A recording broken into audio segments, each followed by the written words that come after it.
Hi everyone, welcome to numerology bytes. എല്ലാവരും സുഖമാണെന്ന് വിചാരിക്കുന്നു. നമുക്ക് ലിബ്രക്കാരുടെ ക്യാരക്ടർ എന്താണെന്ന് നോക്കാം. 21 സെപ്റ്റംബറിനും 20 ഒക്ടോബറിനും ഇടയിൽ ജനിച്ചവർ ലിബ്ര എന്ന സോഡിയക് സൈൻ ഉൾപ്പെടുന്നു. ഇവരുടെ റൂളിംഗ് പ്ലാനറ്റ് വീനസ് ആണ്. ഇവരുടെ സൈൻ സോഡിയാക് സൈൻ ബാലൻസ് ആകുന്നു. ഇവരുടെ ക്യാരക്ടർ എന്ന് പറയുന്നത് ഏറ്റവും പ്രധാനപ്പെട്ട ഒരു ക്യാരക്ടർ, ഇവർ വളരെ പാഷനേറ്റ് ആയിരിക്കും. അതുപോലെ ലവിങ് ആണ്, കെയറിങ് ആണ്, അങ്ങനെയുള്ള ആൾക്കാരാണ്.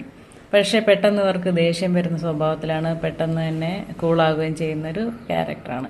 ഇവർക്ക് പെട്ടെന്ന് ദേഷ്യം വരുന്നത് കൊണ്ട് തന്നെ ഇവരുടെ സൺ പ്ലാനറ്റ് വീക്കാവുകയും സൺ വീക്കാവുന്നത് കൊണ്ട് തന്നെ മറ്റുള്ള പ്ലാനറ്റ്സും അതിൻ്റെ ഒരു ഗുണം അവർക്ക് കാണിക്കുന്നില്ല. അങ്ങനെ വരുമ്പോൾ ഇവർക്ക് ജോലിയിൽ ഒരു അതോറിറ്റി പൊസിഷനൊക്കെ കിട്ടാതെ വരും. അപ്പോൾ ഇതിനുള്ള സൊല്യൂഷൻ എന്ന് പറയുന്നത് ഇവരെന്നും രാവിലെ എഴുന്നേറ്റ് സൂര്യനെ പ്രാർത്ഥിക്കേണ്ട ആവശ്യമാണ്. അതുപോലെ സണ്ണിന് വാട്ടർ ഓഫർ ചെയ്യേണ്ടതും ആവശ്യമാണ്. ഇവർക്ക് ഇവരുടെ കേപ്പബിലിറ്റി ഒന്നും തന്നെ അറിയില്ല.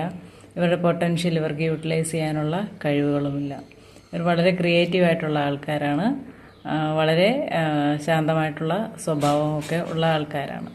നമുക്ക് വീഡിയോ ഇഷ്ടപ്പെട്ടെന്ന് വിചാരിക്കുന്നു. മറ്റൊരു വീഡിയോ ഇട്ട് ഉടനെ കാണാം. Thank you.